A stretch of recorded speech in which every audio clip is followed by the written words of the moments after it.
जय हिंद साथियों, स्वागत है आप सभी का आपके अपने YouTube चैनल AP91 पर।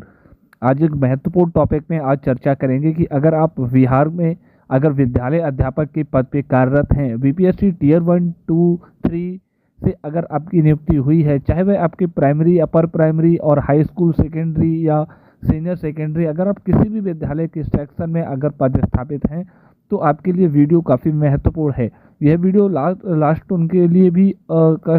महत्वपूर्ण होगा कि जो नियोजित से विशिष्ट बने हैं, एक्सक्लूसिव टीचर बने हैं, तो बिहार से सरकार के सामने इन शिक्षकों का एक बहुत बड़ा डिमांड उठ खड़ा हुआ है और वह डिमांड है इनके वेतन से संबंधित लेवल निर्धारण के। सबसे पहले यहाँ पे इस पर चर्चा करें कि हम यहाँ पे इसलिए फोकस कर रहे हैं कि लगभग यहाँ पर बिहार सरकार ने लाखों की संख्या में बिहार में शिक्षकों को नियुक्त किया है, इसमें दो राय नहीं। लेकिन फिर भी जो मूल इनकी जो सुविधाएं हैं, जो बेसिक जो फैसिलिटीज होते हैं, खास करके जब इनकी नियुक्ति विज्ञापन संख्या के आधार पर बीपीएससी जैसे संस्थाओं के द्वारा एग्जाम लिए जा रहे हैं, बिहार स्कूल एग्जामिनेशन बोर्ड के द्वारा एग्जाम लिए जा रहे हैं, तो एक लेवल का निर्धारण होना जरूरी है ताकि यहाँ अपने इस समतुल्यता को जान सके कि किस लेवल के कर्मचारी के साथ हम समतुल्य हैं। लेकिन बिहार सरकार ने इनके लेवल के निर्धारण संबंधित कौन सी नीतियों पर आने वाले समय में कार्य करेगा, इस विषय को इस वीडियो में हम देखेंगे। कि अगर सभी आप नए जुड़े हैं, चैनल को जरूर सब्सक्राइब करके बेल आइकन को दबा लीजिए, क्योंकि आपसे उस संबंधित इस मुद्दे को हमने आज से लगभग 12 से 13 दिन पहले इस मुद्दे को हमने उठाया भी था और इस मुद्दा इतना ज़्यादा हाईलाइट इशू बना है कि बिहार विधानसभा में इस लेवल और ग्रेड पे के निर्धारण को लेकर माननीय विधायकों ने सरकार के सामने प्रश्न खड़ा कर दिया है कि आप लेवल को निर्धारित कीजिए। अगर इससे संबंधित सुझाव होगा तो आप कमेंट बॉक्स में ज़रूर लिखिए, वीडियो को लाइक और शेयर जरूर कर दीजिएगा। सबसे पहले देखिए कि जो बीपीएससी टीचर सैलरी लेवल है, टीयर 1, 2 या फिर 3 एक्सक्लूसिव टीचर हैं, इनकी अगर हम बात करें तो क्या 1 to 5 वाले शिक्षक को लेवल 4 समझा जाए, 6 to 8 वाले शिक्षक को लेवल 5 समझा जाए, या 9, 10 वाले को लेवल 6 और 11, 12 वाले शिक्षक को लेवल 7 समझा जाए। लेकिन अगर बात करें कि अगर पूर्व में शिक्षक जिला संवर्ग के शिक्षक रह रहे हैं या जो बीपीएससी से पॉइंट शिक्षक हुए थे, उन लोगों को लेवल का ही शुरुआत लेवल 6 के से होता है।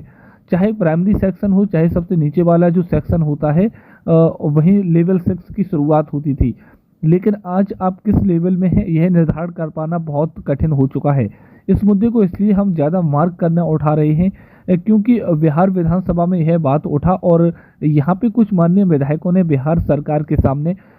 शिक्षा मंत्री के सामने इस प्रश्न को खड़ा किया है। यहाँ पे इस बात पे चर्चा किया गया है कि राज्य के सरकारी विभाग में जो राज्यकर्मी हैं, उनके पद के अनुसार 7वां वेतन आयोग के तहत मूल वेतन के 7 ग्रेड पे दिया जा रहा है। लेकिन बीपीएससी टीयर 1, 2 या 3 या विशिष्ट शिक्षक को सब 7th पे कमीशन के आधार पर भत्ते तो मिल रहे हैं, अनुमान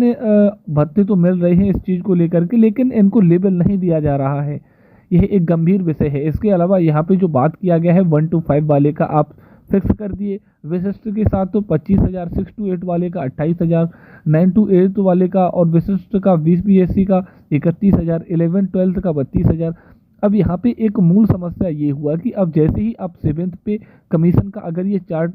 को अगर आप देखेंगे तो आप निर्धारण कर ही नहीं पाएंगे कि किस लेवल में हम हैं। अब यहाँ पे देखिए कि जो सबसे कम जो लेवल निर्धारित किया गया है 1 to 5 वाले लोगों का 25,000 रुपये, तो अगर लेवल 4 में अगर रखा जाता तो इनको 25,500 से इनकी शुरुआत, इनका मूल वेतन होना चाहिए था स्टार्टिंग फेज में। लेकिन यहाँ पे शुरू कितने से हो रहा है, 25,000 से शुरू हो रहा है। आप जरा देखिए कि अगर अपर प्राइमरी वाले को अगर आप देखते हैं, मिडिल स्कूल वाले को देखते हैं, तो इन लोगों की सैलरी बिहार सरकार जो 28,000 रुपये, इसके अलावा अन्य अनुमान्य भत्ते को रखा है। अब देखिए यहाँ पे 28,000 का कोई स्केल नहीं है। अगर अपर प्राइमरी मिडिल स्कूल को लेवल 5 में रखा जाता है तो 29,200 से इनका बेसिक शुरू होना चाहिए था। इसी तरीके से 9th 10th वाले का, इससे ऊपर जो भी अगर आप देख रहे हैं कि इनकी सैलरी रखा गया है 31,000 रुपये और इसके अलावा अन्य मूल वेतन को अनुमान रखा गया है। तो अनुमान इसमें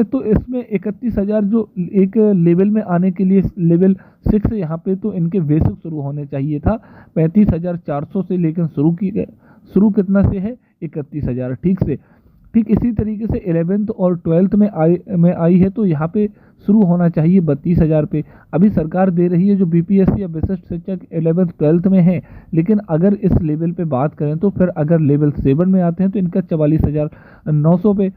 तो लेकिन यहाँ पे जो बिहार सरकार ने बीपीएससी से बहाल शिक्षक या जो विशिष्ट शिक्षक हैं उन लोगों का जो नियत निर्धारण कर दिया गया है कि मूल वेतन में 25,000 रुपये प्रति माह एवं अन्य अनुमानित भत्ते ठीक इसी तरीके से जो सेकेंडरी हो या सीनियर सेकेंडरी हो सभी में इसी तरीके से स्केल को निर्धारित किया गया है। अब मुद्दा यह है कि जब आप 7वें वेतनमान के अनुरूप महंगाई भत्ता में बढ़ोतरी कर रहे हैं, इसके अलावा बिहार सरकार के जो कर्मचारी हैं, चाहे वो राजपत्रित कर्मचारी हों या अन्य राजपत्रित कर्मचारी हों, जिनकी नियुक्ति 1 सितंबर 2005 के बाद हुई है, तो आप एनपीएस की कटौती भी कर रहे हैं। खास करके यहाँ पे जो शिक्षक पॉइंट हुए बीपीएससी से, तो इन लोगों का एनपीएस डिडक्शन हो रहा है। जब आप एनपीएस का डिडक्शन कर रहे हैं तो विज्ञापन संख्या के आधार पर जब इतनी बड़ी संख्या से नियुक्ति हुआ है, तब लेवल का निर्धारण करने में बिहार सरकार को क्या कठिनाई हो रहा है। यानी अगर आप बात करें कि यहाँ पे बिहार सरकार का कहना है कि 7th पे कमीशन को लेकर, यानी जो 7th पे कमीशन जिसका टेन्योर जो है, अवधि है,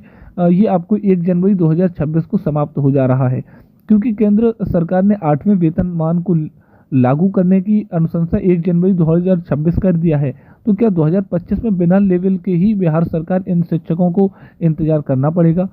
अब 8वां पे स्केल जो 8 पे कमीशन अगर आता है 1 जनवरी 2026 को केंद्र सरकार में, इसके बाद अभी बिहार सरकार इसके बाद 8th पे कमीशन को अगर केंद्र की तर्ज पर अगर अप्लाई करता है, तो पे कमीशन में एक फिटमेंट फैक्टर बहुत बड़ा इशू होता है, क्योंकि फिटमेंट फैक्टर के आधार पर ही आपके वेतन का निर्धारण किया जाता है, जिसके आधार पर आपके मूल वेतन में वृद्धि होती है, अनाउंस में वृद्धि होती है। तो अगर यहाँ पे जो आप देख रहे हैं कि 25,000 मूल वेतन, 28,000 मूल वेतन, 31,000 मूल वेतन और 32,000 मूल वेतन, तो जो जब फिटमेंट फैक्टर को जो चर्चा चल रहा है कि इसमें 1.92 से 2.86 तक का फिटमेंट फैक्टर लग सकता है, तो क्या आने वाले समय पे जो यहाँ पे माननीय शिक्षा मंत्री ने विधानसभा में कहा कि हम 8वें वेतन आयोग में जब फिटमेंट कमेटी का गठन होगा तब इस पर सोचेंगे और वित्त विभाग को अनुशंसा करेंगे, तो यह लेवल और 8वें वेतन आयोग में सोचने वाली कौन सी बात है? जब आप नोटिफिकेशन में ही जो विद्यालय अध्यापक पद का आया है बीपीएससी के थ्रू, उसके नोटिफिकेशन में ही जब आप अराजपत्रित कर्मचारी निर्धारित कर चुके हैं, तो फिर इसमें सोचने वाली कौन सी बात है कि 8th पे कमीशन हम इनके लिए अलग से सोचेंगे? यह एक गंभीर विषय है बिहार सरकार के शिक्षा विभाग को। ये एक जिस सब उपलब्धि को बिहार में शिक्षकों को अपॉइंट करके हासिल किया गया है, बिहार सरकार की जो सभी जगहों पर दूसरे राज्यों की तुलना में जो शिक्षक नियुक्ति को लेकर जहां पे एकदम बूम बिहार सरकार को हो चुका है नियुक्ति को लेकर, तो इसी तरीके से जो कमिटमेंट हो रही है कि 8th पे कमीशन पे